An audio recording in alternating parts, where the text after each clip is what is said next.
But let's now start our text in John 10. And now we're going to continue to go into the great shepherd, Jesus Christ. And we're really going to glean a few things about him and his style of leadership. And at the end of our study, I really want to kind of focus in on the key to the heart of the shepherd. The key to leadership. Christ's style.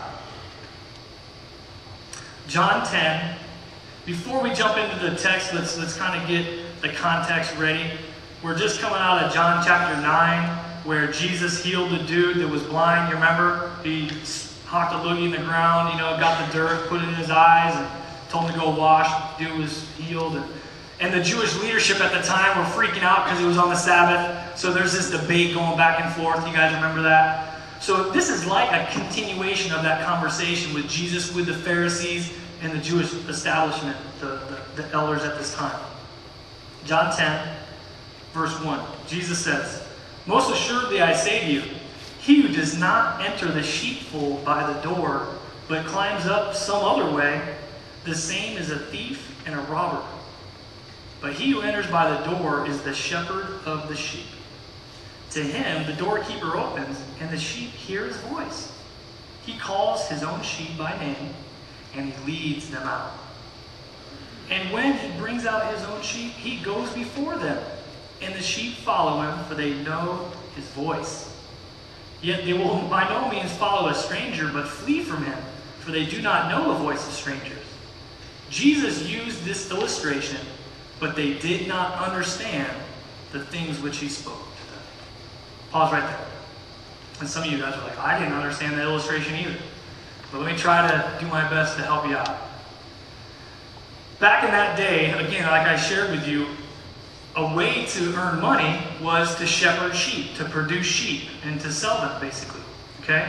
So what they would do is, in the town, a bunch of different shepherds would have their flock of sheep, and they'd gather them in this big, huge sheep fold, or like pigs have a pen. So sheep would have a sheep pen or a sheep fold. So they would, there was big walls and whatever, and so a bunch of different shepherds would put their sheep in there so they could go sleep at night. And so one of the shepherds would be the doorkeeper. So one of the shepherds, it was their turn, they would kind of man the door, make sure that, no thieves got in to steal the sheep or whatnot. And so, but in the morning time, all the other shepherds would come to go get their sheep, and they would go to the doorkeeper. The doorkeeper would recognize, all right, dude, I know this cat. He's one of the shepherds. And so this doorkeeper would open the door, and the shepherd would just say, all right, let's go. I don't know what their calls were. All right, dogs, let's roll. I don't know what, it's time to grub, food, I don't know what they did, but they simply spoke. And now think about this. In the nighttime, you had probably all kinds of different sheep kind of getting together, all over the place, intermingled. But when that shepherd spoke, his sheep knew his voice. And just were like, all right, dude, good talking to you. I'm out of here. Start,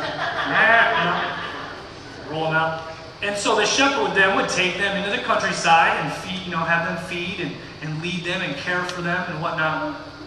That was the picture surrounding this illustration. Again, Jesus always used what was going on in the day to connect with his truths that he was speaking.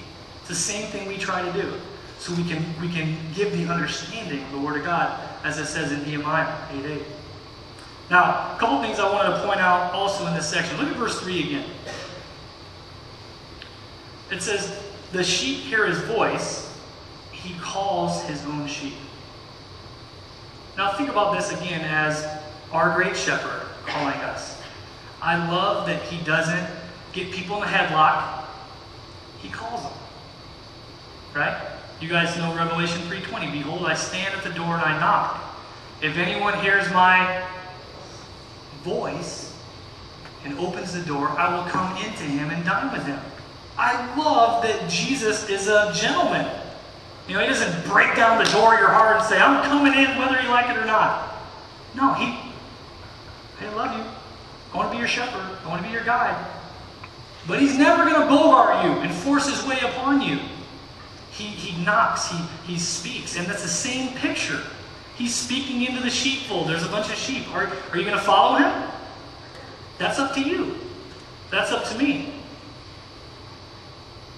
Some of you in here have felt that. You felt God's voice for a long time. I was one of them.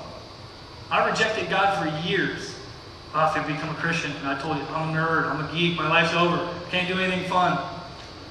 Perhaps you can relate to that. God's calling you. He's loving you. He's speaking to you. But you've been strained. You know, you're that dumb shit. I'm not going to listen. You're wandering around and running into fences, getting bloodied up and caught here. If that's you, I got great word from you from 1 Peter 2, verse 25. Listen to this. Great encouragement for you. For you were like sheep going astray, but have now returned to the shepherd and overseer of your souls. Don't you love that? That's the grace of God, man. And probably at the end of this service, there'll be another opportunity, like there always is, most of the time at Calvary Chapel, where I simply say to you, if you want to follow Jesus from this point on, this is going to be an opportunity. And I invite people forward and I say, pray this prayer with me. It's you connecting with your Creator, calling Him your shepherd, and then following Him as the sheep. And you'll wander off from time to time. He'll grab His staff, sometimes gently, sometimes not so gently, drag you back on.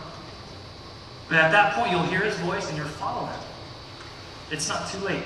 Look at verse 4 now here. Check this out. You can underline this. Actually, it's 3 and 4. I'll read 3 and 4 again. To him, the doorkeeper opens. The sheep hear his voice.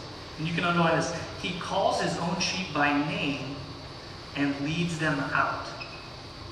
Verse 4. And when he brings out his own sheep, he goes before them. Okay, I love this. And here's what God spoke to me out of this. He leads them out, right? But he goes before them. Jesus is paving your way as a believer. He's your shepherd. He's going before you. He's gone to the cross to pay your penalty for your sin. He's gone to heaven. He's prepared that way for you. He's leading by example. In Numbers 27, Moses is about to depart from this life and go to the next. And as you guys know in the Bible, Moses was a great shepherd of God's people. God used him to lead the Israelites out of Egypt. You guys know the story. He's about to die and be gathered to his fathers. And he's like, man, he had such a heart for those people, for those Jews. He said, Lord, can you raise up another shepherd, another leader to lead these people? I don't want them to be just stumbling around. And listen to what he says. Numbers 27, verse 15. He says this. Again, Moses speaking to the Lord.